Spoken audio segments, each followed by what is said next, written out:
Dog got the mighty, let me tell the news. My head got wet in midnight dew. Great God, I've been down on my bended knees, talking to a man from Galilee. My God spoke and he sounded so sweet. I thought I heard the shuffle of angels' feet. He put one hand upon my head. Great God, the mighty, let me tell you what he said. Go tell that lonesome liar, go tell that midnight rider, tell the gambling, rambling, backslider, tell the God Almighty gonna cut him down. Digital image. And you know what it was? It was, Harold Lloyd on the clock. Everybody thinks that's either Buster Keaton or Chaplin, but it's actually a guy named Harold Lloyd, who they call the third genius. And in his time, he actually sold more tickets than Keaton and Chaplin combined. Amazing. I've just studied him for years because he's so funny to me. He has such a dry deadpan. But I saw an image of him on a screen, on a computer screen, and something just jolted in me. I said, well, I can do that, I can splice images together that way electronically. And that's kind of when it hit me. And that's when I just started making, I got a little camera, started making short films, and that launched my 14 years of not making a dime. and during that time, I was still doing magic and making a pretty good living, Like I'd be in Germany working for six months, 10 months. I do great God, I've been down on my bended knees, talking to a man from Galilee. My God spoke and he sounded so sweet.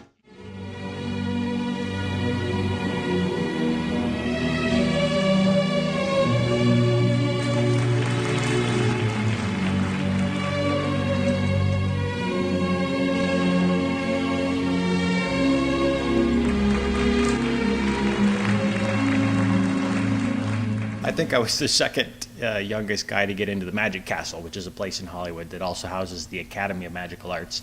And I apprenticed there until I was 21, and then toured the world and did all kinds of fun stuff with my magic act. And one of the acts I had was like this 12-minute silent piece where there was no speaking. So that was great because you could go to any country. You could go to Japan, you could go to South America, you could go to anywhere in the world and do this act. And the other fun part was you're usually on a bigger show with a whole bunch of acts. So how much fun is that? I mean, it's like you're on a big tour bus or you're on the plane or whatever, and it's all together as a big group. Kind of like here, a merry band of artists sashaying about. But yeah, I did that for a long, long time. And it was funny, near the end of that stint, I started doing all these acts that had like stories in them. Because what I really wanted to do was make movies, but it just seemed impossible.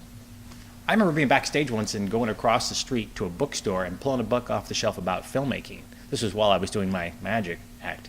And reading about the process and going, nope, thank you. It was just so complicated with all the film and the, splicing with tape. I don't even know how they did it. But I'm working on several projects at once. One is called, what's it called? It's called Madeleine. It's a true story of a half East Indian, half American girl who becomes a spy during World War II. And the cool thing about this story is that she was raised by this holy man.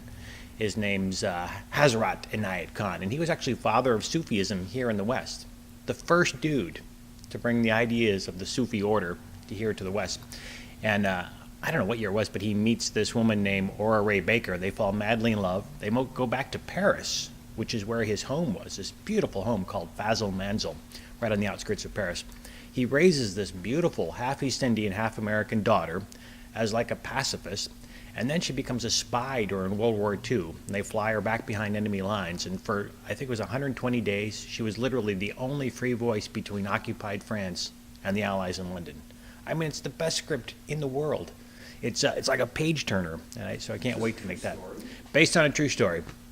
And like the biggest in the big of Hollywood have loved this script, and like it was almost made and then not made. And so now we have it in our hot little hands, and we just can't wait to make it.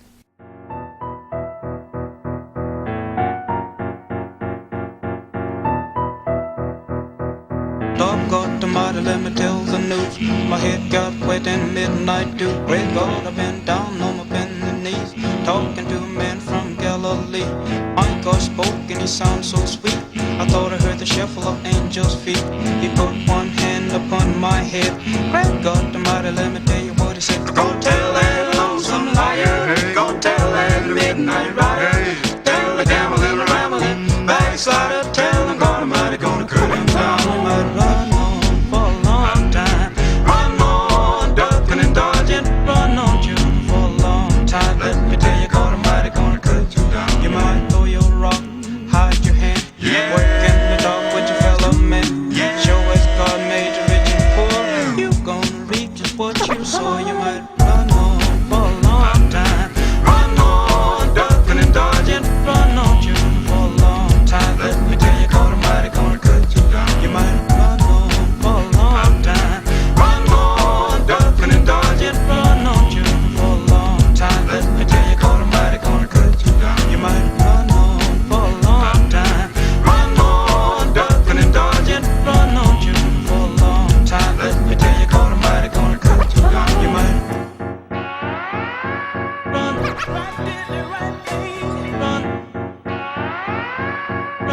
right